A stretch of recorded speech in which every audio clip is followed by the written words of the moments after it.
Hello, welcome to the Steam Release Podcast. You are here for episode 36, and today we are joined by a special guest. It's her brand new first time on the podcast. Welcome, MerlynTemple. Hey, yeah, I'm glad to be here. Awesome. We've wanted to have you on for a while, and so we're really excited to get you on the show. So welcome aboard. I'm super happy to be here. Thank you. Welcome. And the Roadypie wasn't available, so we got a robot, a delightful android, also named Roadypie. So I will be judging these trailers. So welcome. Hello, Roadie Robot. Yes, Roadybot. Yes. Roadybot, yeah.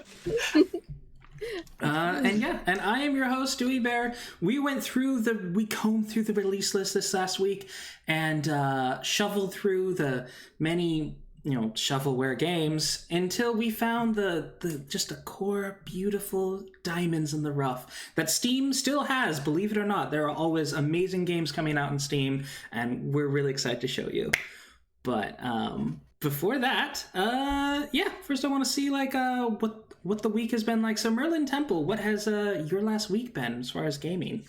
As far as gaming, I think the game I probably spent the most time in this week has been Teamfight Tactics, League of Legends.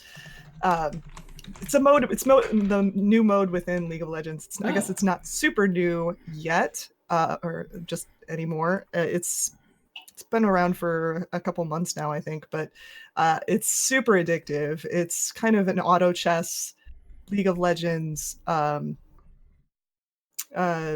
like where you buy the champions. There's some, certain degree of RNG, but also some skill in laying out your pieces on the board and making sure that you can you put the right items on your characters to give you the best advantage to winning the matches. And I've been playing ranked pretty frequently. I'm in silver 3 now, so I feel pretty good about that. I'm working my way up to gold platinum at some point, but that's been my addiction. As far as streaming goes, though, I've played Stardew Valley. I've got a group of friends that I do Stardew Valley with, so I've been doing that this week. And also Zach McCracken was on Friday. We did some old school retro adventure gaming with Zach McCracken. That's fun. I like that. Yeah, I watched some of that. It looks interesting. It looks good. It was a fun game. Problem with squirrels. Yeah, we killed the squirrel, and I guess we didn't have to kill the squirrel, but the good thing is that I didn't dead end myself by killing the squirrel. I had to burn off bad karma. Poor squirrel. Right. Other than that, though, I think the only other game I really play is mostly Twitch things, and that's it's my stress relief more than anything. Those streams are always fun. Very, very chill, relaxing, good to have on the background. I really like them. So exactly. Great. So that's about it for me. Yeah.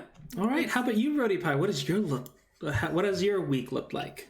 So, I did what I promised. I played that demo, Dry Drowning. Good news for people is that the demo's like 2 hours long. Demo's 2 hours long, and then if you choose to purchase the game, it will just continue from where you left off. All your choices and everything get saved and all that, so it's great. The story's really interesting. The art style is fantastic. The only issue I had was I think because this is an Italian studio, the English isn't. It's just crunchy. Here and there. only just here and there. It's not ridiculously bad or anything like that. So, that's great. But yeah, it's a really interesting visual novel because there are I feel like there's certain hidden objects mechanics in it, or pixel hunting, where you've got like when you do your investigation, you've got your like spyglass, and when you found something, it gets larger. So there's that sort of pixel hunting, and it's not. And although it's a visual novel, I didn't feel like it was too wordy. You know what I mean? There was enough conversation to get the story going, but it's not like a massive, like, you know, essay. I'm not reading someone's so it's not essay, just a traditional visual novel. There's a bit more meat to it going on. That's cool. Oh yeah, absolutely. Yeah, and you know, lots of more interaction as well. And yeah, I really love the story. So this is one that I might actually end up buying. So but it is like nearly 20 quid, so I'm wait just for the price to go down just a little bit. Okay, wow. Yeah, that's really awesome. Studio V. I wonder what else. Have they done anything else? Nope, this is their only thing. So Studio V's first title. But if you like point and click games, hidden object games, visual novels, this like is a combination of all of them. So yeah.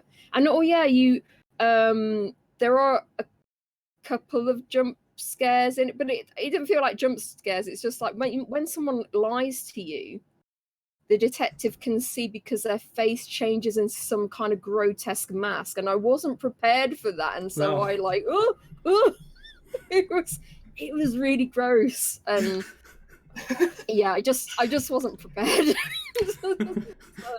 so yeah, that was yeah, that looks interesting though. Yeah, I was impressed with how many mechanics are going on, and you know, it's not just, you know, I'm reading this story and then clicking what I want and making a decision about something, and that's it. So yeah, that's good. And I played you know, Final Fantasy 11, and of course nipped into 14. I'm just doing crafting, and I'm just waiting for the next patch to come out. I really want that, you know, that talking about end game crafting where you're helping rebuild Ishgard. Oh yeah, I had heard about that. Yeah. That's a cool addition. So yeah, I'm just waiting for that to come out. So yeah. Alrighty. Yep. And as for me, I've been getting back. I've been playing video games with my brother. I helped troubleshoot some issues with his computer. So we've been playing Neverwinter, the online MMO, and I guess I convinced him accidentally to resub to Final Fantasy 14, so we've been running Palace of the Dead. Nice. Which is an awesome, like, when you're just the two of you and you just want to run around and do stuff. That's a great thing to do. But yeah, unfortunately, I've not played any indie games or like Steam games this last week, so just MMOs. I did forget that when I was doing the reviewing of games that we were going to talk about today, I downloaded the free one. Which one was that? It was Under What, I think. Under What? Oh, excellent. So yeah, I downloaded and played that. Some insight when we get to it. Awesome. Yeah, it was interesting. Oh, that's all I'm going to say right now. I can't wait. All right. So since we talked about what we played this last week, we do have a bit of news. So last week we talked about the game Elo Hell, which is a story game. Yeah, it's a visual novel with a lot of additional elements, sort of as they described it. It's like Telltale. It's sort of in the Telltale style of storytelling, which is nice, especially since sadly Telltale is no more. That there's still games coming out in that sort of vein. Well, this week, episode 2 landed. Is that correct? Yes, episode 2 landed, but episode 1 is for free, so you can pick that up and see if it is something that would interest you. The only issue that I have, once again, if you want to buy episode 2, you have to buy the whole season pass. There's no just like, I liked episode 1. Wait, actually, it's episode 1.5. So yeah, it's yeah, it's quite substantial apparently. So yeah, because we were worried this was quite an ambitious project and we didn't know when they'd actually release episode 2. But yeah, that's already out, and it sounds like there are a lot of mini games and even more into the story, and of course the Echo Star, which is the esport game within the game. So yeah, it's interesting. So yeah, I might play that. That might be one I play this week or something. That looks like one I might add to my list as well. Yep.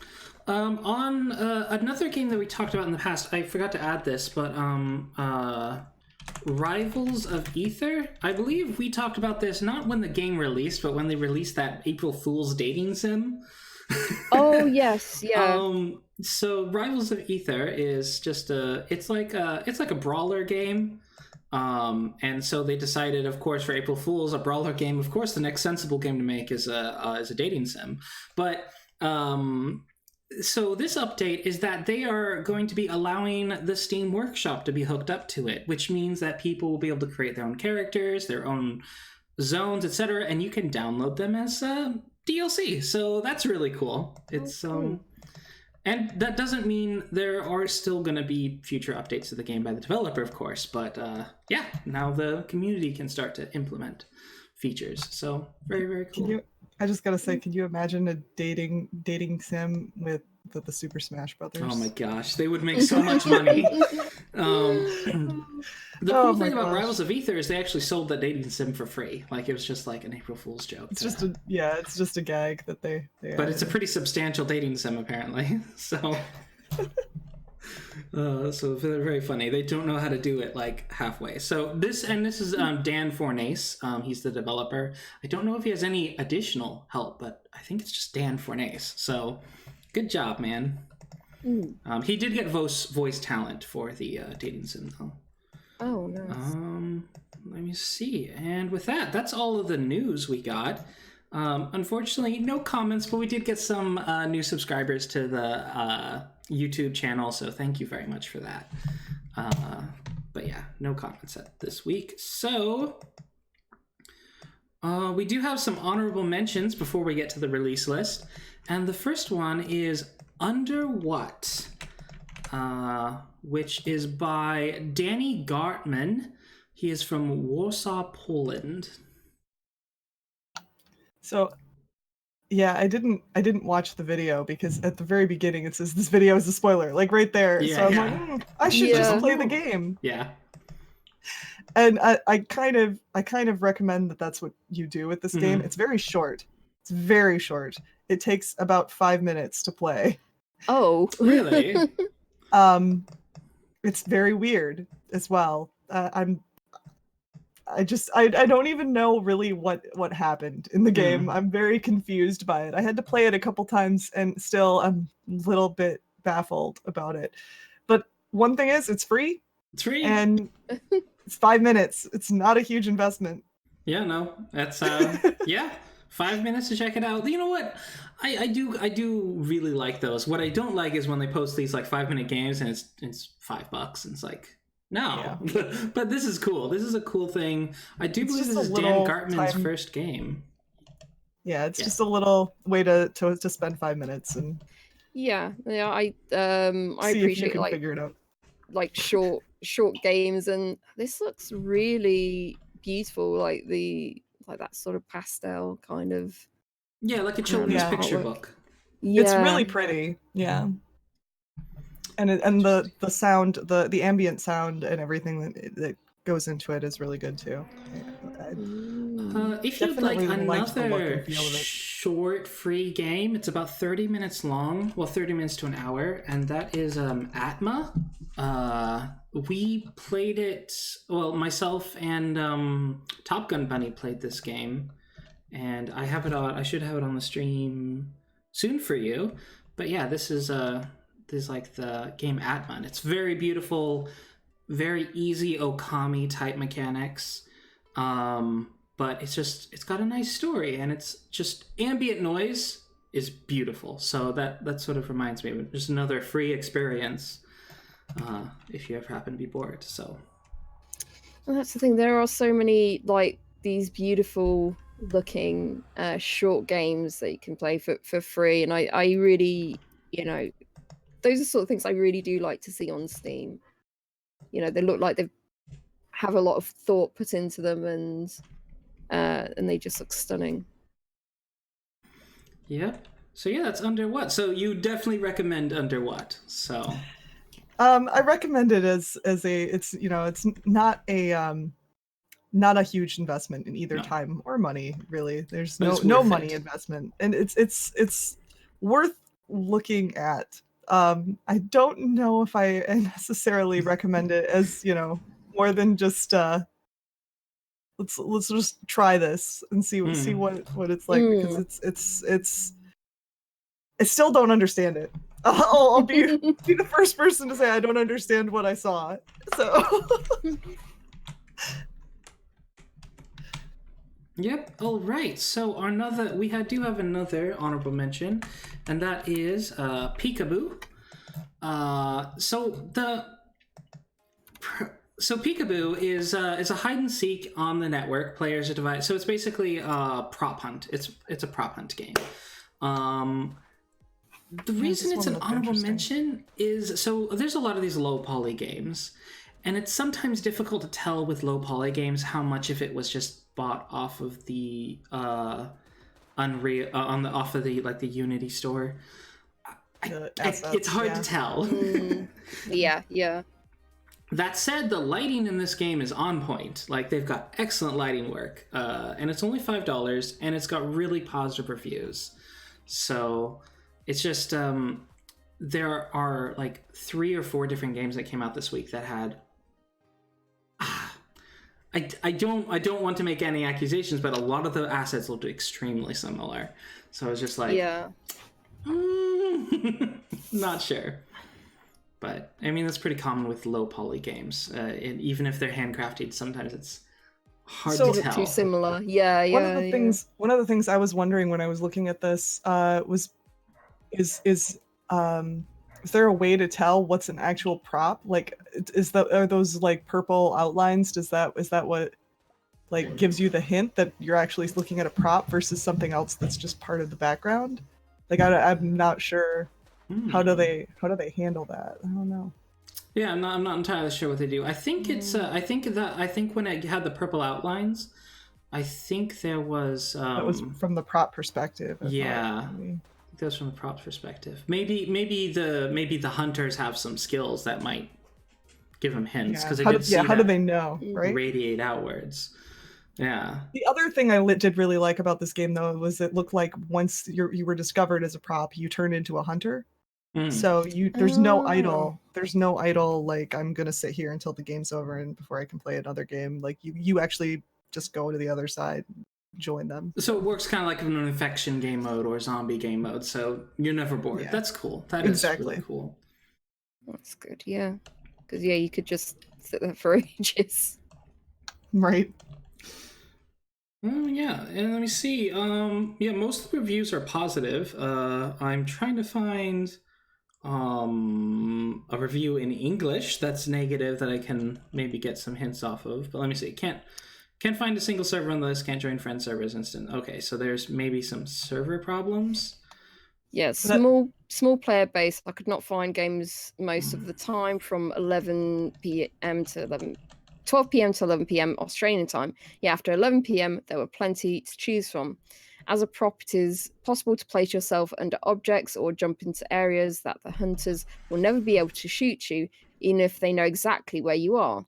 The skill tree handicaps new players who don't have access to better perks, giving higher level players a clear advantage. Games are hosted by the players themselves. If the host exits the game, all players are abruptly removed from the server and booted to the menu screen. So it does have some pretty big flaws, I think. But yeah, those are all pretty valid criticisms. As far as like some of them, there's some that the developers can do something about, and there's others that They probably don't have the resources or just the popularity to be able to solve. So, but yeah, it is. They have been getting, they have been patching. So they had a hot fix on the 9th, and they improved the Chinese language localization on the 10th. So that is Peekaboo. Yeah, and that's $3.99 UK. So yeah, $4.99 US. Another honorable mention today is Run, Roll, Rumble, which you may see. This is again a low poly art style. The lighting is different, but also still fairly excellent. So this stood out from this and the previous game both stood out from the sort of wealth of low poly games in that they both have fairly decent lighting. So Run, Roll, Rumble takes place in an ordinary neighborhood of the angry. Rumbling is what they do. It is a friendly yet dangerous. Play as one of the friendly neighborhood and brawl in the brawl to the end. R3 is a 4-player 3D platform brawler. So it's pretty close. Once it shows gameplay here, you'll see it's pretty close to Smash Bros. Yeah, that was my impression as well when I saw this one. It looks a lot like a Smash Brothers brawler. Yep. There's 8 playable characters, and each character has 8 to 9 sort of recolors or skins. So there's a decent amount of customization. But yeah, this is developed by Matthew Marcelino. He lives in Jakarta, and it is published by Benua Softworks. No, I don't know if he lives in Jakarta. He lives in Indonesia. I'm pretty sure a different city, but the publisher is located in Jakarta, Indonesia. So okay, Benua Softworks. It looks interesting enough, and I suppose if you're looking for a funny brawler, this is one that you could pick up. It's 20% off right now, so it's $7.43. I don't know if it's got online multiplayer and it's got couch multiplayer as well. So yeah. It's games like these that kind of make me want to get a Steam machine just for when I have full silver, just so it's like, hey, here's a game that you've probably never heard of and you might want to check out. So, because to a degree, a lot of the more common games like Smash Bros. And it's like everyone has Smash Bros. But yeah, do you have Run, Roll, Rumble? Yeah. So it's all this sort of weird. That's something I'd like to do when I have guests over, is just show them weird games. So, but yeah. Run, Roll, Rumble. So, and yeah, with that's all of our honorable mentions. This is and this is $9.59 US. Yeah, so we are ready for the release list without further ado. So, here we go into the meat of the show. We've got, well, we did have 10, but I think we've gone up to 12. We've got 12 awesome games to talk about, so I'm looking forward to showing everyone that. So let's get on with it. Tuesday, August 6th, we have Cliff Empire. So after nuclear war, life on the surface became impossible. A 300-meter thick radioactive fog covered the Earth. We are looking for bold, active people to manage the process of restoring life on Earth. Join. I like it. It's like a recruiter. Yeah, this looks interesting to me. It looked like it's like a simulation, almost almost like a SimCity type deal. And I really get into games like this, especially like the roller coaster tycoon type deal where you can actually like get in and ride your roller coaster, like that sort of thing. It looks like this has sort of that component in a way, like you can actually get down there and like walk through your city that you've built. I like the sci-fi look. This game is really pretty. I ended up adding this one to my wish list, so oh wow, this looks good to me. Yeah, it looks so striking with the everything is white, and it's like blanketed in snow or just the style of the buildings, and it looks fantastic. And I don't know if it's got, it's like a simulation almost, like a simulation type deal where you can actually like get in and ride your roller coaster, like that sort of thing. Yeah, it looks so strong with the, everything is white, and it's like blanketed with in snow or just the style of the buildings, and it looks fantastic. And yeah, I was really interested in this, and it is something that I be interested in watching someone play just to see, because I'm always a bit wary of city builders now because some of them don't have very good tutorials, and if you don't have a good tutorial, then you find yourself like wanting to do certain things, and you're not able to, and or you don't know how, and you have to go through this palaver of looking things up, and it should be kind of intuitive unless you want to do something like very complicated. So yeah, I want to see if you like someone play this first before I commit to it, I think. Yeah, I kind of agree with that the tutorial is everything. If it doesn't have a good tutorial, that can make or break a game like this. So yeah, it's $8.99, and yeah, it just looks so great. I'm looking for like negative, like someone putting the pros and cons. In the reviews, yeah. So it says they gave an early access review. It's like some refinement is still needed. Research development time is too long. Placing a building underwater is a chore. Premise is not exploited much. Having a solo campaign with a storyline or being able to build on cliff would be interesting. But it looks like you can do that's. I don't know. That was an early access one, so I don't know if they've changed that further down the line. Yeah, they might have fixed a lot of those issues. Yeah, it said when they released, they added an additional 15 quests. So it looks like they do have now a quest line. At some point, they added that. A quest to open up a orbital station and huge location in the late game. So there seems to be multiple stages to what you're managing and what you're building. Wow, 150 hours in 2 weeks. That's crazy. Yeah, wow. That's a lot of time. Okay.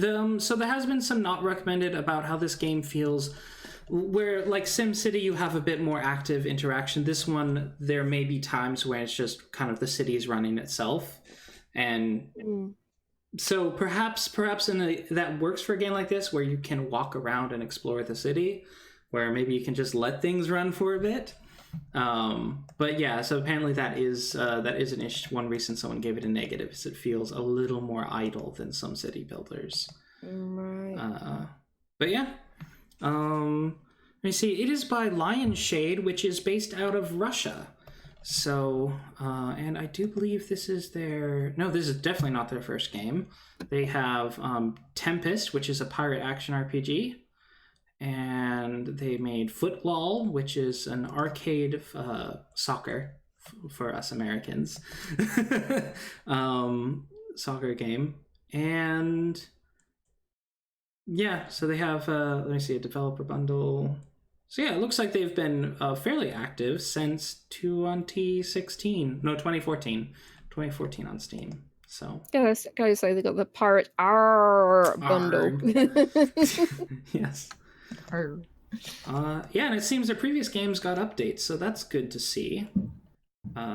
Pretty active, not bad. They've definitely taken pride in this title, Cliff Empire, because I looked on their website and it's just been completely updated with the aesthetic of Cliff Empire.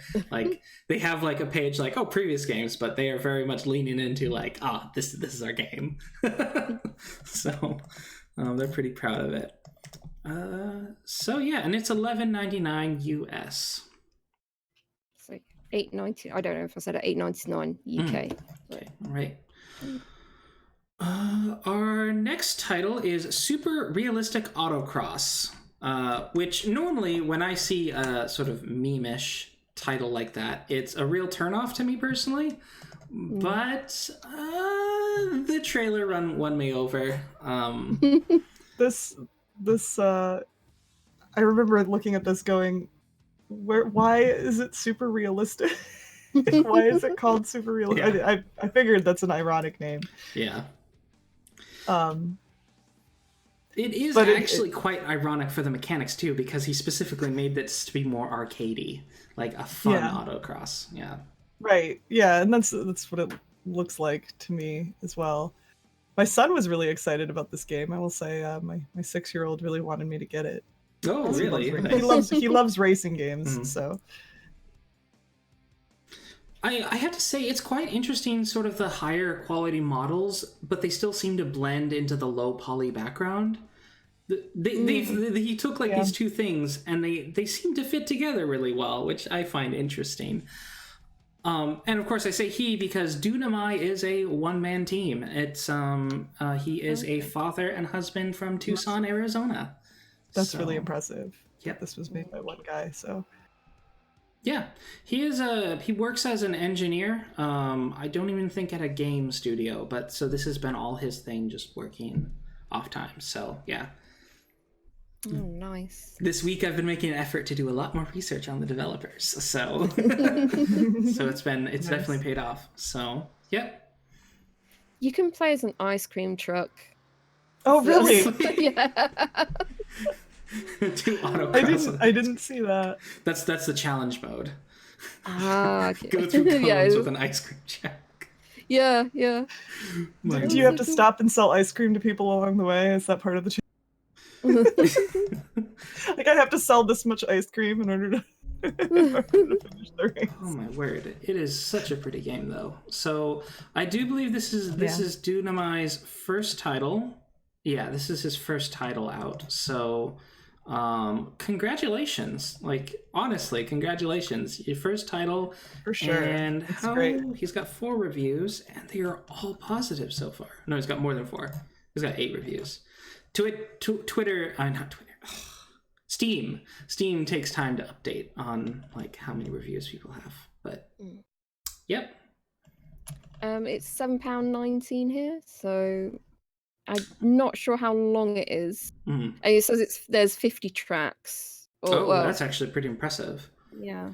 It's $9.99 US. Yeah. So yeah, that's pretty. I'd say that was a pretty good for that price. Yeah, it's pretty, and the thing is, like, what he did with the low poly, like, he actually took advantage of the low poly in that, working with, just straight up, this is less difficult to create than, like, high-quality textures. By leaning into that, he replaced that by adding a lot more content that would normally be in a racing game.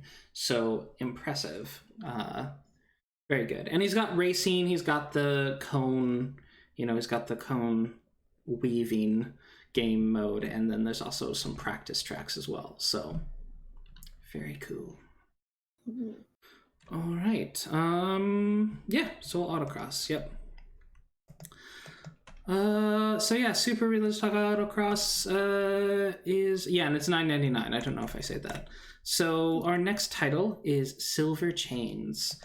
This is by Cracked Heads from Yakutsk, Russia.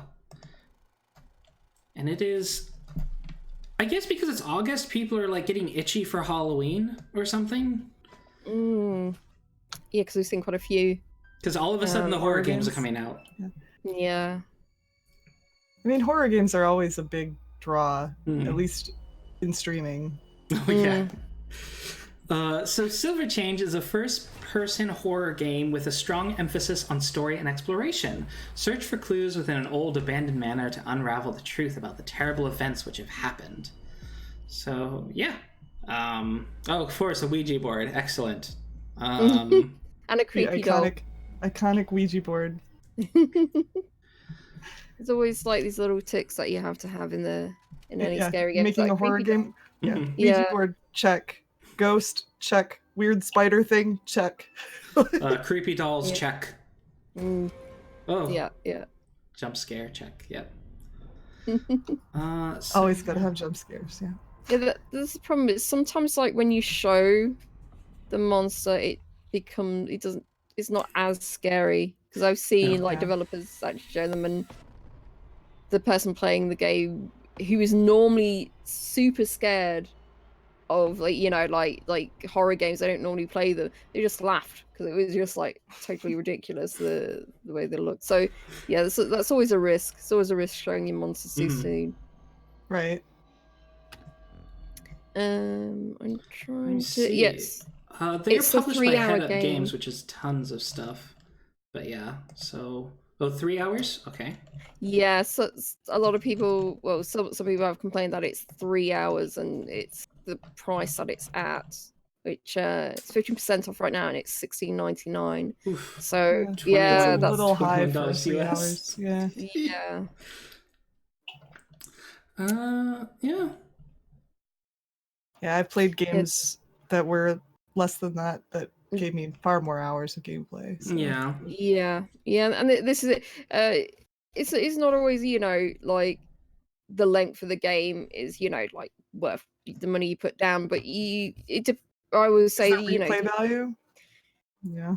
Probably not exactly. So, Yeah. but it depends on, you know, how much enjoyment you get, and usually one that's been worked on a bit more and maybe is like 5 to 10 hours. You say, yeah, no, I definitely would put money down for that. You know, there's more work being put into it, so yeah, it just deserves a bit more money.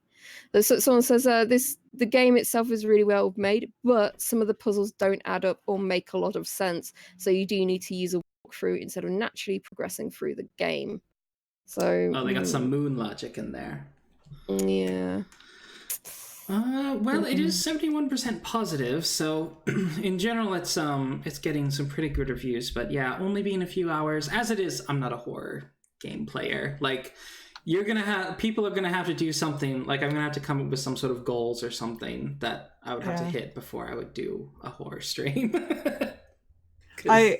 I will say I've been known to do them on occasion, but I'm really generally not a horror player myself either. I hate playing them. I enjoy watching myself play them after the fact, usually.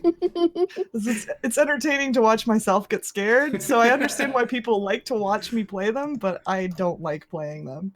No, I'm gonna say I like those sort of atmospheric, creepy games. Like, you know, they're very interesting to play, you know, especially if they've got a great story. But things that just have like jump scares and just trying to, you know, to have that awfulness and just trying to scare you. I played Firewatch, and towards the end I was like, no, I'm not going up there. No, I don't want to check that out. But it was all in my own head that bad things were going to happen. Bad, actually. Firewatch is such a great game, though. That's not really. Yeah. It's not even a horror game, but it's so suspenseful. Like, you're like, oh crap! Right. Like, I got shivers with that game, and I was just like watching someone stream, and was just like, oh. The game is so well done. Yeah. So I don't know how I would cope with an actual good horror game. You know, I'm not sure how I would cope. Maybe again, I do what Dewey doesn't, like, put a goal. So we'll reach this, you know, I'll do a horror game. I think it would be easier to stream with people there, like, watching you, just because, like, if I would not do it by myself alone. No. Definitely not. No. I couldn't do that. I would not torture Why punish myself. yourself? Yeah, exactly. I know someone that did set goals, and they hit the goals. And the thing is, whenever they get scared or whatever, they get burps. They burp. So throughout this playthrough of a horror game, they just kept burping, and it was hilarious. They were like, burp. I've heard of that, like, as a thing. Like, I know somebody else who does that too. So that's interesting. Like, what makes people react that way? It's interesting. There's another streamer in the Clever Nation. I don't remember her name, but she gets hiccups, and it's very funny. Yeah. It's because when you're scared, you draw in your stomach, so that disrupts your diaphragm, which causes you to hiccup or burp. Or burp. Yeah, that's interesting. Yeah. It's so funny. All right. Normally, when I get scared, that stops hiccups. So. Same. But yeah. Same. All right. So with that, that's Silver Chains. Check it out. It is caution. It is kind of a shorter game, but it is getting fairly good ratings. So if you want to spend an afternoon in a scary game, so that's up to you. Our next title is Gunslugs Rogue Tactics.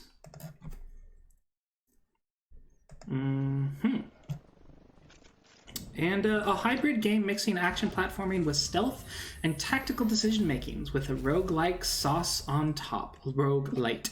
Light, yeah, roguelite. It is by Orange Pixel, and they are, of course, being orange, are from the Netherlands. So, yeah, Gunslugs, Rogue Tactics. I remember looking at this thinking, this looks really cute. Like, it probably shouldn't look cute to me with all the...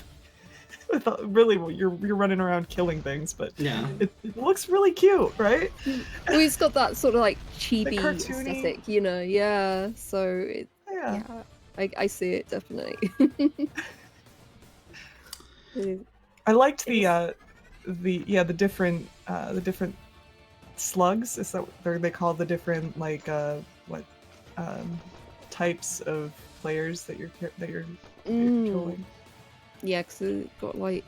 They have different special skills. Yeah, that's cool. I like that. I like the whole look of it as well, and although it's not something that I would normally play, it's I like, instead of having more sort of like a top-down look, which you find with a lot of the roguelites. Roguelite, yeah.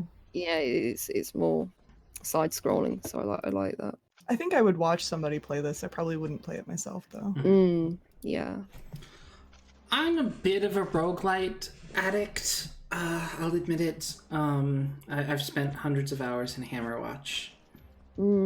Yeah, but I don't know. When it comes to roguelites, it has to be in a world that I'm really immersed in, and I tend to be into fantasy stuff. So just based on aesthetic, I might not get into this. And I know that's really shallow, but it's me. We like what we like. I mean, yeah, this is true. This is they've got a series of Gunslugs, so you can buy the complete Gunslug collection. Really? What else do they got? Yeah, and the bundle is 25% off now. So it's $14.58. Oh yeah, they've got Gunslugs, Gunslugs 2, Heroes of Loot, Grunts, Heroes of Loot 2. They're quite prolific developers. Really good job. So, nice. So yeah, Rogue Tactics. It is only $13.49, which I mean, it's definitely more than a lot of indie games on this list, but it is a roguelite, so you're probably going to get some hours of entertainment out of it. Yeah, it's £10.25, 10% off right now. Yeah, that's one thing about those kinds of games. I think that they do have a lot of time that you can spend in those. So yeah.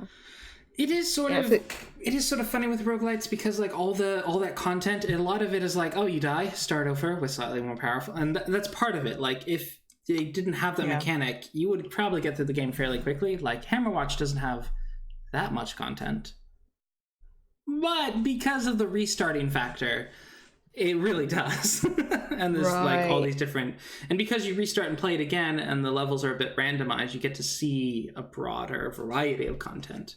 So, but yeah. I'm surprised this, or maybe not so surprised if it's something that you play, but this isn't like multiplayer, this is player only. I don't know if they're going to change that later down the line. Oh yeah, this type of game would be probably really good with co-op. So yeah. Oh well.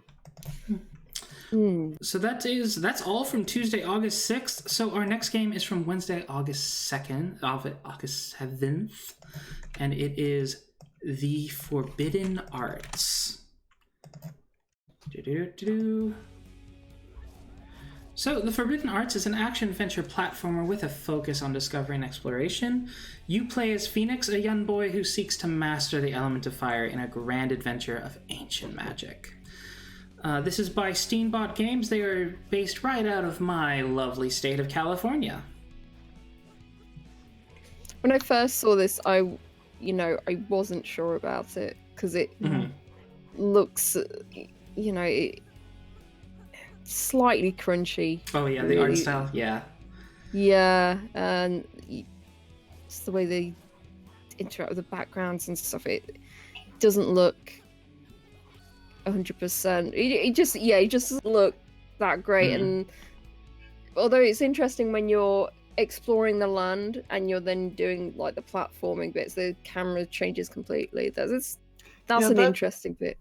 That confused me a little bit. Like, is it a side scroller, or is it like is it both, or just depending on where you're at in the game? I don't know. I think it's an overworld, kind of has that, and then when you go into the levels, it goes side scroller, which is interesting. And the thing is, with the side scrolling parts, I feel like you can tell which levels they made first. Because there was that snow level, that side-scrolling snow level was really pretty. Like, the lighting was on point, the monsters looked better. I don't know if that's just my imagination, but it seemed like it. Also, the desert level looked really nice. So, Yeah, I'm just looking at the pictures, and there's this. It looks like you're in a beehive or whatever, and that just looks really badly done. And yet other parts of it look like more time's been spent on it. Yeah, I feel like this maybe should have been in early access. Maybe if it was already in early, I think it has been in early access, but I think this needed to be a bit more if this is the finished product.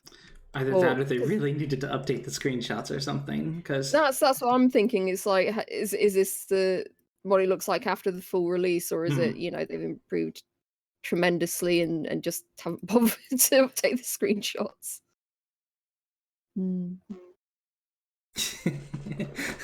Radio Tom's mentioned I need a roguelite like intervention. Yes, I do. But because if you look at these two screenshots, the quality of the lighting and the color work, I mean, granted, one has this sort of green filter on everything, but the color work should still be able to shine through. So it's weird. I have weird feelings about this. That said, the gameplay looks fairly fun. So, but yeah, it's once you go from pixel art or hand-drawn art into 3D art, it's so hard to make it look right if you don't have that huge budget. So, yeah, that's the thing with 3D art. It can be hard, especially when you're not going low def pixels, low poly. Yeah. Right, so it's 12 plus hours of gameplay and it's 11:39. So if you're someone that's not too bothered about the way something looks, I suppose, then this might be fun for you. Definitely. Yeah, and if it's got a pretty good story, I would be particularly interested. It is $14.99 US. Story is what would probably draw me in if there was anything about this one, and I didn't really see anything about the story, about people, what their comments were about that. I didn't really. Yeah, because it doesn't say key features. It doesn't say, oh, fantastic story, or whatever it is. So yeah, it's got 5 worlds and 6 different bosses. So it's an action adventure game. So it's got that at least. Alrighty, so it's not particularly light on content. Our next title, though, is is this Stingbot's first game? It is Stingbot's first game. So as we usually do, congratulations, Stingbot. Good job. Our next title is Gibbous, a Cthulhu adventure. Did we talk about this game before? We've spoken about it, but we've not. But now that the full release is out, we didn't go too much into it. Oh, that's right. It was an honorable mention, wasn't it? Because I was like, I'm sure I've seen this game before. Really good. I'm just gonna say this came up in one of in conversation in chat in one of my streams recently. You might have brought it up, Rody. I'm not sure, but this game looks fantastic. I am so excited for this game. It looks so pretty and funny and just overall well done, and this is right up my roadhouse. You guys, I know you know I like adventure games, point and clicks. So and the sort of traditional animation, like kind of echoing back to Monkey Island, just having that nice, like it's a cartoon, like you're playing through a cartoon. That's pretty attractive, I have to say. I think I read somewhere too. They're all of this stuff is hand drawn too. Yeah. That's incredible. This was a Kickstarter that I backed, and so I've been waiting a few years for this to come out. So I'm so glad that it's finally out, so I'll be able to play this. So you've gotten the Steam key then from them? Yes, I do. Good. Yeah. Awesome. But yeah, this is, and also they have exhibited at Adventure X as well. So I did get to play a bit. Although I didn't want to play too much because I said, like, I don't want to spoil myself. They had like the full game when they were at Adventure X, and you could play. They had the list of you could pick where you wanted to try out playing. So that was really good. What the delay was mainly they wanted to add more polish to it, but also because one of their famous voice actors, he's a guy, elderly gentleman, he's very famous in Romania. He got very ill, and they wanted to wait till he got better to go over a few more lines with him. He doesn't speak English at all, but they went through it with him, went through the script with him, and the voice acting was fantastic. It's unbelievably fantastic. Love it. Love his voice. That's one thing I noticed too, is that the voice acting in the trailer is just great. Like most of these point and click adventure games, the voice acting is either hit or miss, or there's like a couple actors that are just like, you can tell that they were low budget, additions. Yeah. But this I didn't hear any voices that I thought were like cringe. They are all great.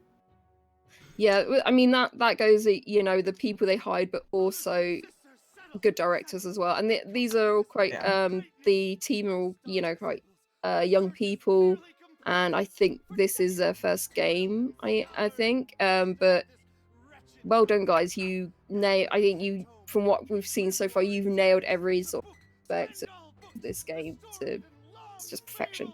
So yeah. Saying that, it is 10% off right now, and it's $13.94. So I don't think it's worth that price. Absolutely. Yeah, and the developers are Stuck in Attic. They are based out of Târgu Mureș, Romania, which is in the traditional region of Transylvania. So appropriately enough. So, so yeah, they're definitely leaning into that. With this game, for sure. But 12,000 voice dialogue lines in this game. So 70 fully voiced characters. That's like a couple, maybe 3 feature films worth of dialogue. That's a lot. Yeah. There's a lot of dialogue in this film, in this game. But yeah, so Stuck in Attic, this is their first and only title on Steam at the moment. So yeah, I'm just looking at the cons from someone who's written quite a large review of it. It's like a pretty common issue for nowadays point and click games. It's frustratingly short and lack of challenging and difficult puzzles. A few minor bugs here and there. How short? How short do they mean? Let's see, right. He's got 8.3 hours on there, so that's not short. No, for me. That's not short. That's like perfect balance for me.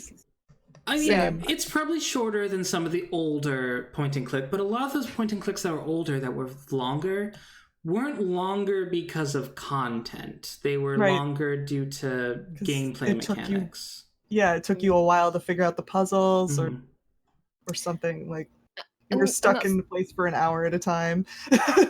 and that's the thing. Developers sort of had that luxury to put those kind of puzzles in, because you would only buy, wouldn't buy, you have like the variety of games you'd have now. You would, once you bought a game, that was a game you played for the next 6 months or something, you know what I mean? So, especially when I was a kid.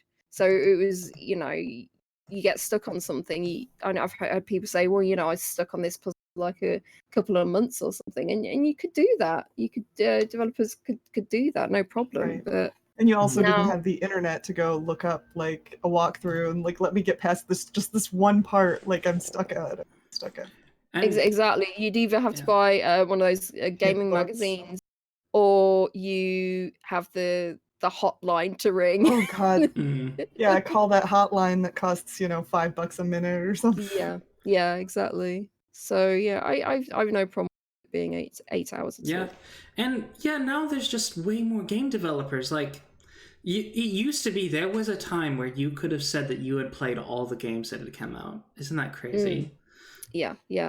Every Friday. We're not even halfway through the list, and we have games from Poland, Indonesia, Russia, the US, the Netherlands, like Romania, and we're gonna have games from other countries. So it's just so far, like, game development is everywhere now. And it's much more. You don't need millions of dollars to make one anymore. So yeah. So it's just people do not have the ability to split their time. Devote all their time to everything, unless it's an MMO. Yeah. Guilty as charged. So. Me too. But yep. All right. So our next title after Gibbous, probably I think Gibbous is going to be a qualifier for best of the list this week for sure. Yeah. But our next title is Quench by Axon Interactive.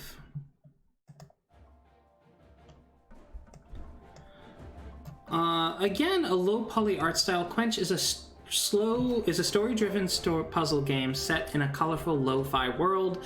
Become shepherd, an avatar of nature, and guide herds of animals on their difficult journey. Help Shaman, the young elephant leader, convince the other animal tribes to join her. This looks interesting and vaguely reminiscent of Black and White, if you guys remember that game. Oh yeah. Yes. I mean, obviously not Black and White completely, because there's no villagers, animals. Complaining villagers. Yeah, complaining villagers that you can just pick up and throw if you get mad at them. I never did that. Never.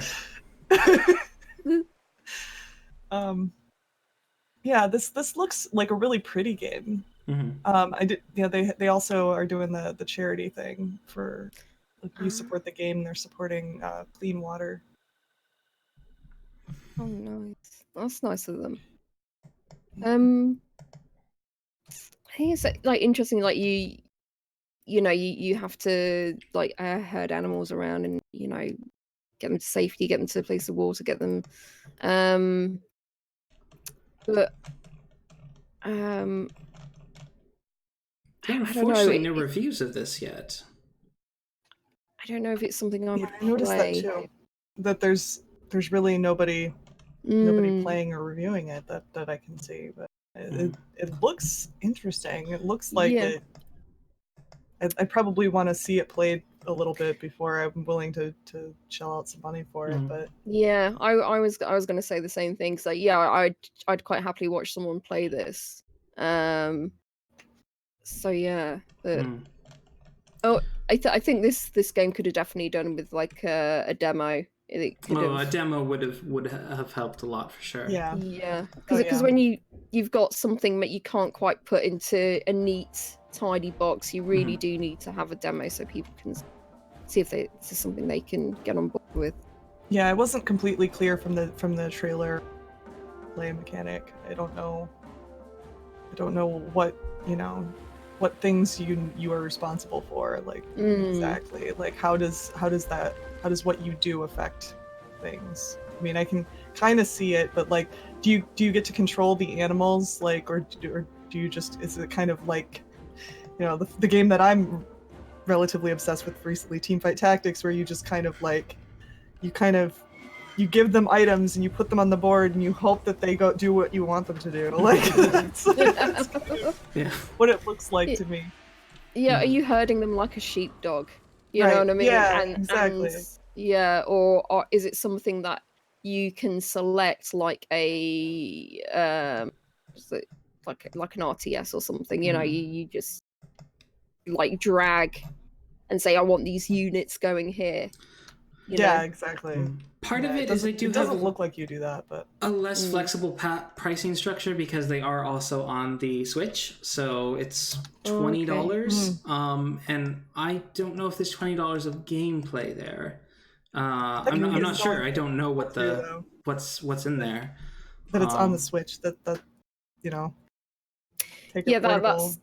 That's like a seal of approval instantly, isn't it? It's like it managed to get on the Switch, then it's it's there's quality there. The Switch doesn't put trash on their platform. That's for sure. Yeah, that's very true.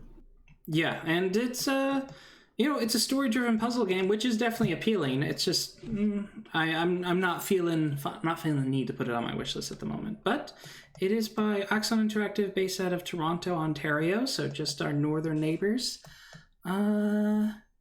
It's $15.49 in the UK. So it's too much of a mystery, I think, to know where it's any good, and I'm not sure how long it is. Yep, it's hard to determine what it is. Hopefully, more reviews will show up, and we'll be able to get some more information. So do check out Quench.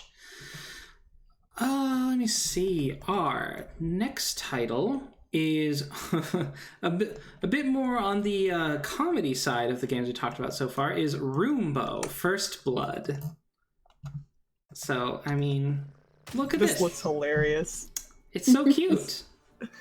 Oh. And, I love the idea of playing a little vacuum cleaner, like a little robot vacuum cleaner. I love that so much. With the knife. It's a little Roombo with the knife. So it's cute, and then all of a sudden there's blood everywhere. Right. And then it's like you're like vacuuming up the blood. Better clean up now. And you timed of how long you've got to clean up. Mm-hmm. You've got to be able to. You got to kill them in a way that makes the mess manageable. Well, one of the things, and I didn't catch this the first time I watched the trailer. I had to watch the trailer twice because I was so entertained by it. But the first time I watched it, I didn't realize you're actually like protecting your house from burglars. Mm-hmm. So it's you're not just like a rogue robot that decided to murder the family that owns you. Like no, these are people that the robot has not approved of being in the house. You're the Home Alone kid in robot form. Except you're out for blood. Yeah.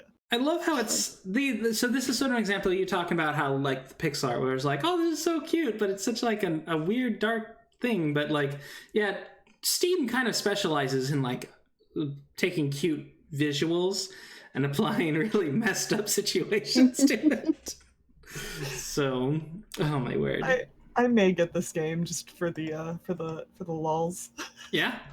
Yeah. I would enjoy watching you play this, I think. It's just so interesting, and I want to see, because I mean, essentially this is like a stealth action game, which I'm not, I don't really like stealth games, but I definitely could watch someone play this. It is a very short game though, very short experimental game, but it's £1.88, so it's not really.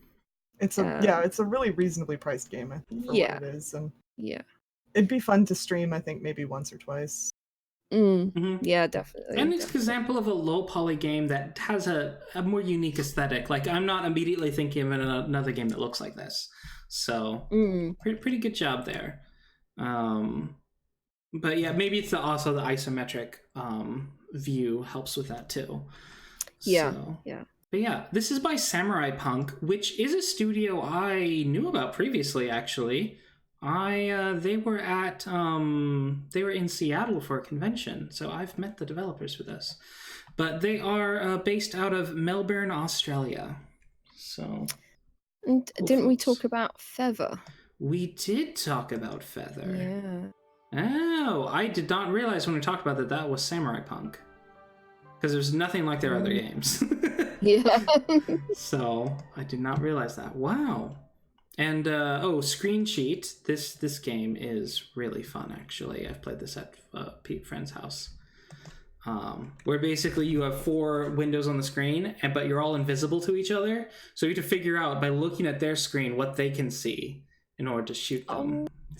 That's very interesting. So yeah, they're a very creative developer that makes, does neat experimental games. So good job, Samurai Punk, on Roombo, your latest release. I'll probably be getting that one. Yeah, it's cute, it's fun. Got a lot. All right, it's not going to hurt your wallet. Indeed. Yeah, definitely not. Yeah, it's very reasonable. Our next title is from Thursday, August 8th, and it is Apsulov, End of Gods. This is from the studio Angry Demon Studios. Their specialty is Nordic horror. And they actually, there is another Clever Nation streamer. His name is wow, and of course I should have added it to the notes. Happens all the time.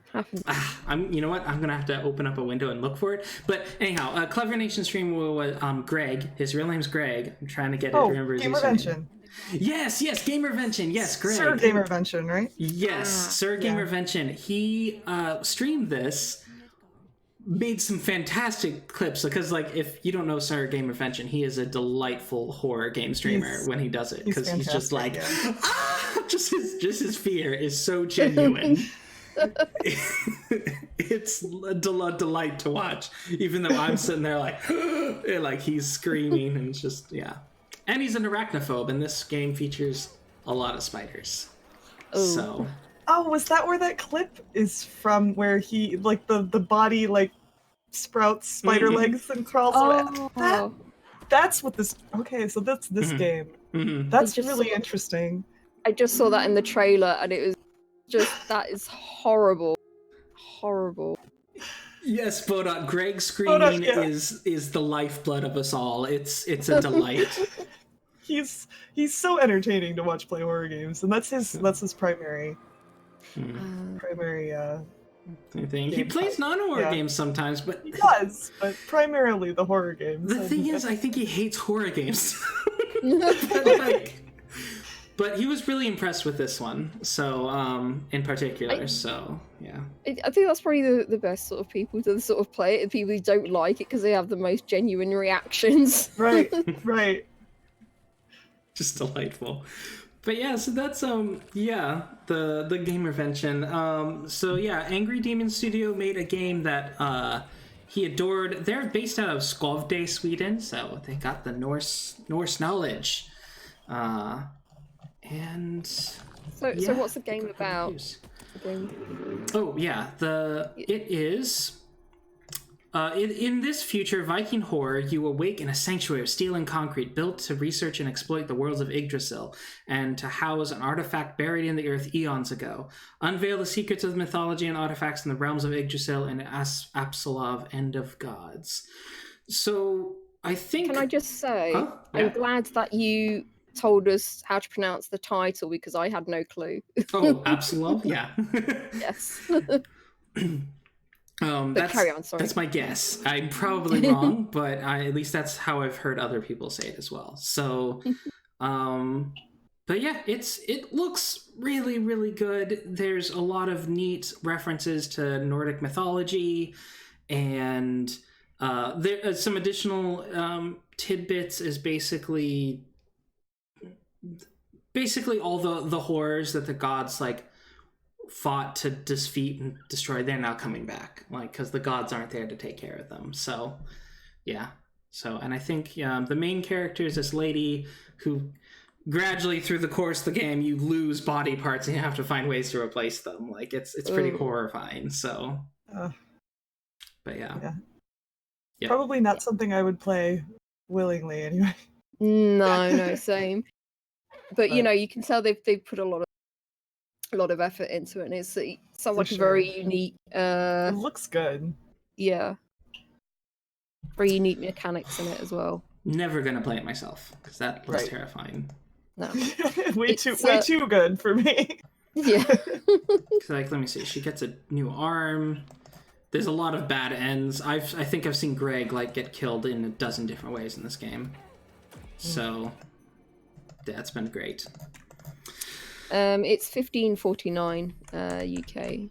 Yep, $19.99 US, and I'm just gonna go by Greg and say this game is probably worth your time. It looks like it's probably 5 to 8 hours long, but it's very good. So yeah, that is Apsulov, End of Gods. Our next title is from Friday, August 9th, and it is Button Up. Yeah. Yeah. This is the one where you play buttons, right? Mm-hmm. Yeah. Yeah, you are buttons with faces. Yeah. Yeah, so it's a platformer party game. Players need to use limited resources to help their partners cross different laser obstacles. The bros are going to share their wheel and woe to complete a fantastic adventure by the lead of Mr. Bunny. So Mr. Bunny's your boss, okay. So the different buttons, of course, like there's different colored lasers on each level, and like one can block a blue laser, the other one can block a red laser. And so it seems that you need to play with 2 people, but yeah, it looks like a very good co-op game. But they also mark single player, so they have some way to allow single player people to play.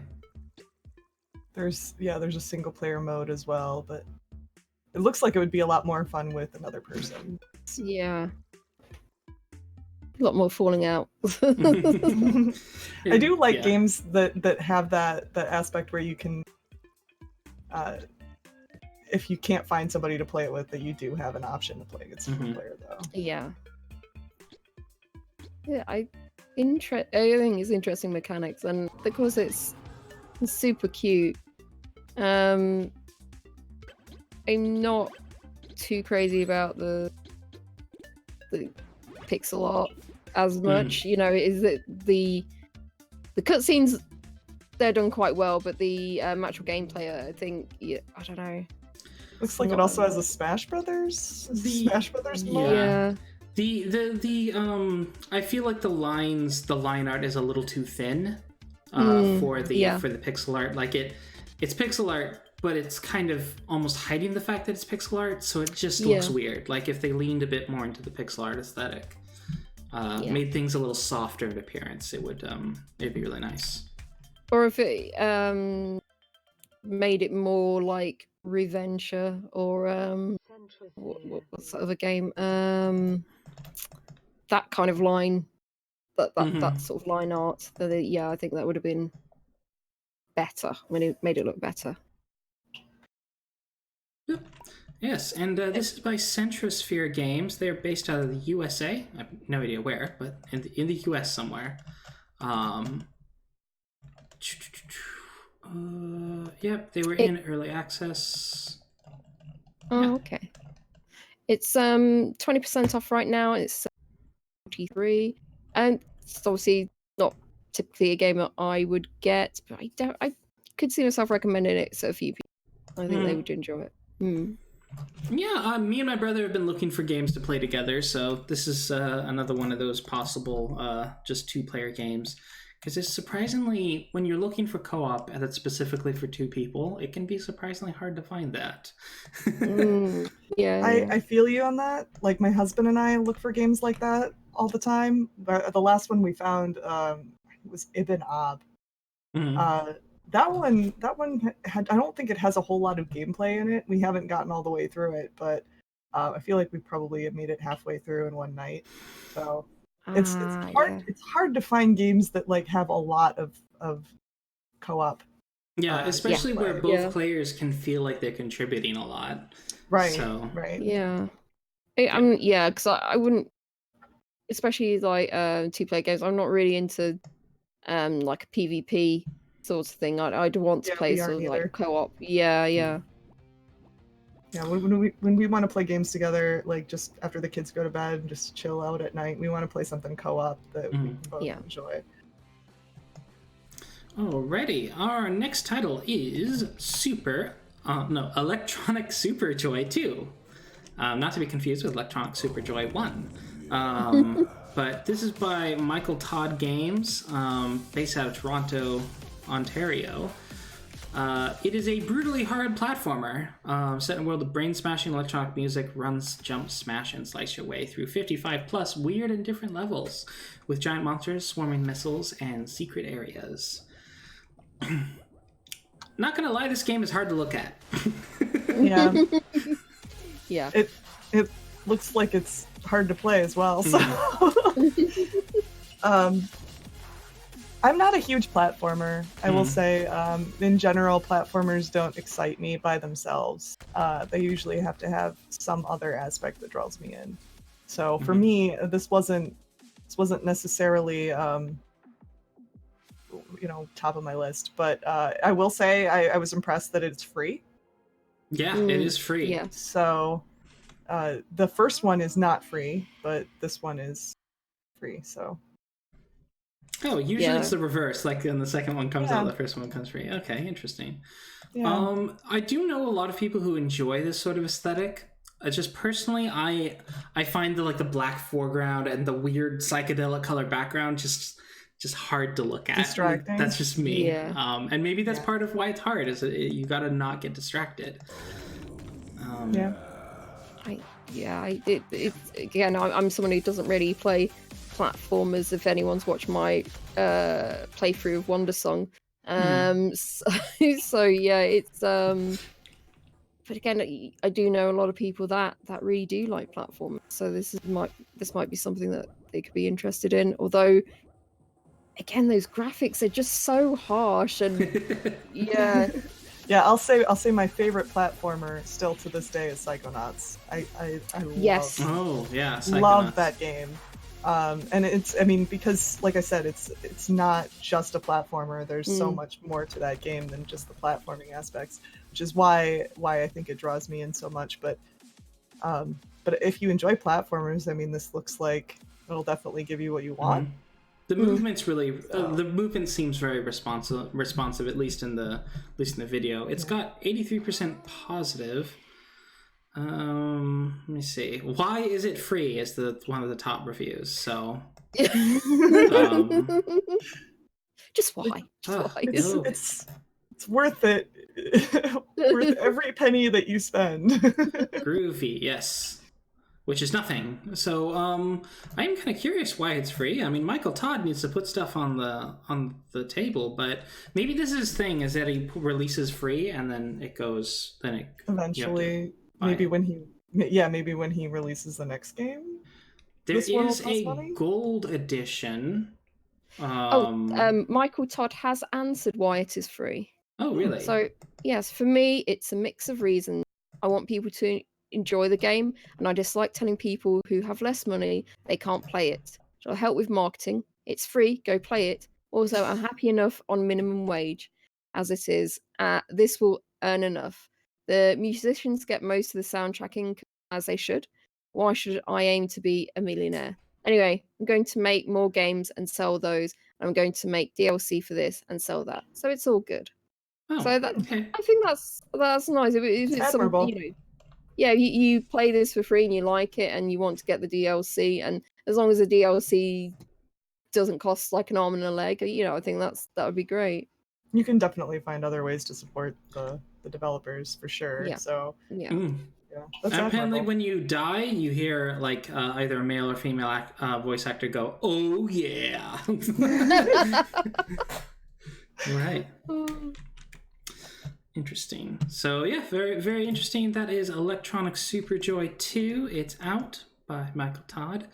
Our next title is our final title for Friday, August 9th is Aqua Lungers. So who will prevail, the swift or the cunning? Take what's yours while giving them what they deserve. So yeah, this is Aqua Lungers. You are scuba divers, because you're all decked out in old-fashioned, old-timey scuba gear, and you just got a lance or harpoon. That would be the term, because it's underwater. Yes. But yeah, and your ability seems to the primary mechanic seems that you just are able to lunge. So it's like this action platformer. I see. So you've got to you play against the computer or against other people. and you've got to get treasure and put them in the treasure box, and whoever gets the most treasure wins, I guess, at the end of the round. And this does require a controller. It's not designed to be played with a keyboard. So I remember seeing that too and thinking, like, I wonder how hard it would be for them to add like mouse and keyboard support. That just seems odd that they would release a game that doesn't have it, because that's very rare nowadays. Yeah. Even with games like Shantae works without a controller, but it's 100% better with a controller. A lot of games are like that too. Yeah. So it does seem odd that they wouldn't allow it to be played without it. So even though it would be a substandard experience. But Warped Core... Give me the option of making it more challenging. Yeah, maybe that would be it. Warped Core is based out of Houston, Texas, and it is $7.99. It is $5.79 here. And this has come out of early access, and I'm seeing people with like the most time someone's played it is like 37 hours, but seeing like over 1 hour to 3 hours gameplay. So I'm just wondering how many levels or maps there are that people can play on this, and is it the replay value is more in with it being PvP. couch co-op, though, it may also just be a few hours because they had a session with 3 friends, so that might be part of it as well. Radio Tom's asking if it's local only or online multiplayer. I don't remember seeing that. I think it's local. Yeah. Local, local co-op, yeah. Yep, so you have to have friends in real life. Or just get 3 strangers off the street if you're down for that. So just like walk out your door and yell, "Hey, anybody Aqua Lungers with me? Anybody?" It seems like a harmless thing to do, but I feel like you'd get arrested. Like, I don't know. I'm thinking about just going over to my neighbors, like, "Hey, want to come over and play games?" Go away. It's that strange boy again. He keeps asking me come over to his place to play video games. I'm sure he means something else. Exactly. It's like, what's the real thing? But with Aqua Lungers, that is the last of the games on our list. Yep. One thing about Aqua Lungers I noticed is that the backgrounds are really pretty, but the characters, I can't tell if they're just so small. I just can't really tell if they fit. So I was thinking that we've seen a few games now where they've got these like because the developer wants you to see the map, wants to zoom out on the map. The characters are always like too small, and you just like I don't. It's something that annoys me. we also keep calling it Aqua Lungers. I don't know, is it Aqua Lungers or is it Aqua Lungers? Because I'm not sure. Warped Car will have to let us know. All right, but with that, we have our best/worst section of the show up next. Roadie compiles the best of the worst games that came out this last week, and we go ahead and talk about them just to remind you guys, like, all the games that we shuffled through. So we found 12 games this week to add to the list. There's like 200 games that come out every week. Yeah, most of them I think are not was worth your time. I think there was like 21 pages. This week of games to look through. So that's 1 week's worth. So why we do this? We look at all of them. We look at every single trailer. Yes. So here is I feel like it was quite easy this week to find the stinkers. But here's the first one anyway. So this was the Mordor? Yeah. Mortar. Like murder. Mortar is a stealth shooter game where you play either as a hired killer or a security agent. Be quick and sneaky, or deliver chaos and destroy the opposition. Or maybe you will defend the innocent with your life. It's your choice. I mean, because when you want to see gameplay trait, you instantly want to look at the opening menu and the loading screen selection. Yeah, absolutely. The menu that has no art, it's just black. Yeah. Okay. And that seemed to take a while to actually bring up the agents. The gameplay's equally as interesting. Yeah. Kill the VIP. I think it was like trying to do a sort of Hitman kind of game, and then it's just like, it's like the Assassin's Creed multiplayer. Actually, I think that's what they're trying to go for. Where you kind of you're just a civilian, and then suddenly you have a hidden weapon. But then you had to escape. What is that noise? That like screaming banshee in the background, my word. But yeah,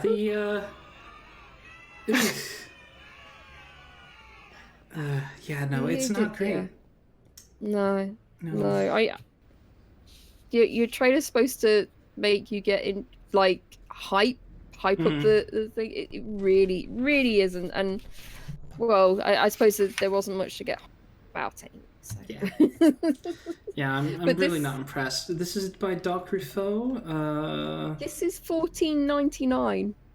It's multiplayer, online multiplayer, and online co-op. $14.99. They even have a developer page. I mean, I do give kudos to people who put up developer pages, but I mean, there's a lot of people who don't for some reason. But Doc Ruffo, it does not look great. No. So this is the next one. It's $20 US. It has online multiplayer. so Mortar is better than Aqua Lungers. Yeah. So this is it came out on the 5th. So it's alien creatures. Alien creatures, all right. So it's a game about creatures that are aliens. Or is it? And this one is only 79p, so Yeah, this is 99 cents US. This is a third-person action game. Life in the town has mutated under the influence of the alien flying saucer. As Hailbringer, players can explore the surrounding area freely. Players need to avoid monster attacks or kill monsters to survive. Again, the lighting is basically whatever the default is, because it does not look great. It doesn't change. No. It looks like when that... And also the controls looks weird because he doesn't, he's going backwards, but he doesn't turn to go backwards. It looks really weird. The animation looks so weird, and you just walk along sort of like flat-footed, like do like a robot, really. Yeah. It's so weird. Oof. 3D is really hard to tackle, folks. If you don't have the budget, don't go like realistic 3D. I strongly recommend against it. You gotta have some sort of stylized to make it look nice. So yeah, if you really need the time as well. It's something you got to say. Maybe you're going to give yourself like 5 years to make it. You know what I mean? Because it takes so long to get something looking so good. Really. Yeah. I mean, I'd say that with like quite a few video games, because it's like we look at it and it's like, maybe if they had this, they had this or they had this, it just needed more work to be put in it. You really have to put in that time and that effort to make something good. Yeah. And here I can't tell what the gameplay even is. Like, you're just walking around and there's monsters. Okay, this is I think I spelled this right here. I might be wrong.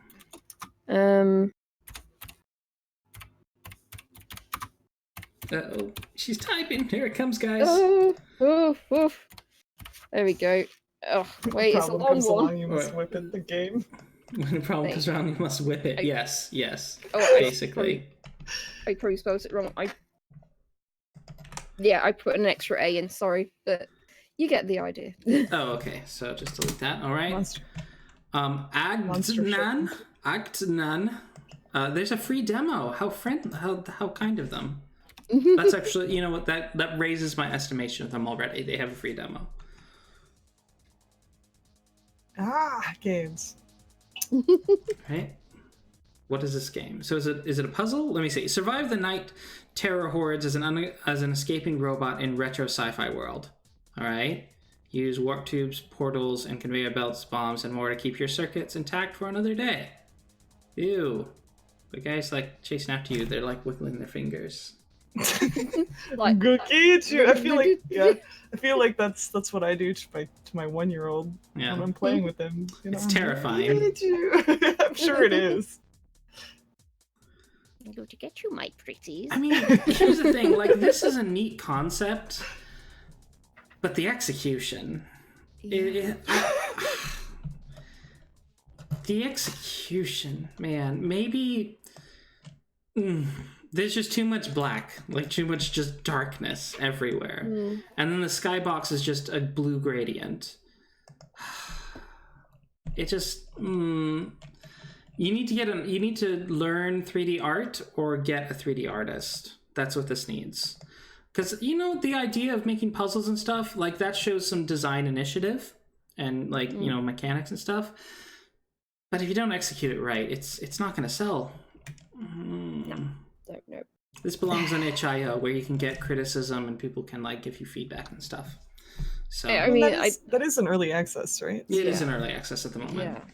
But So like this is like pre-alpha early access. Like this is another thing about early access that I wish people didn't do. It's like when they have it in this sort of state that they think, oh yeah, you know, it's people are going to put money into this to play early access. It's like, no, this is too early access. Too early.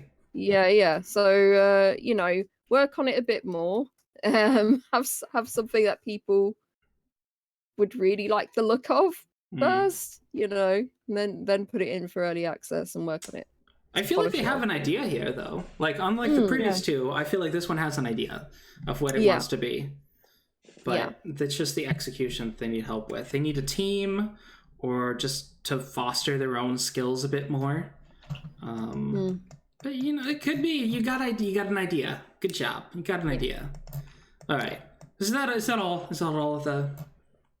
That is all. That is all. I only want to split you with 3 games. Good. Spare me. So now we get to the fun part of the conversation, where it is, now that we've done it with the worst, what is the best? What is for each of you personally, what was the best game for this? Starting with Merlin, what was the game that stood out to you the most? I think just anybody could probably guess from my commentary earlier that Gibbous is high on the list. Gibbous, yeah. I'm very, very excited about Gibbous. I think other than that though, probably high up there is Cliff Empire, and maybe, you know, like an honorable mention to the Roomba. Roombo.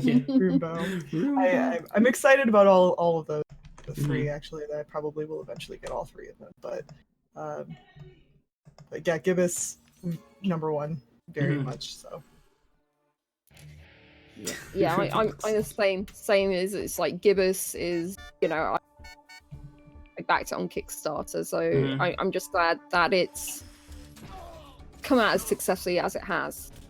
Because you know, I do back a lot of Kickstarters and they don't always go as well. So I'm just glad this is fully fleshed out game and it plays as, and the voice acting is really good as well. So yeah, I'm looking forward to diving into it and seeing how the puzzles are and everything and the story.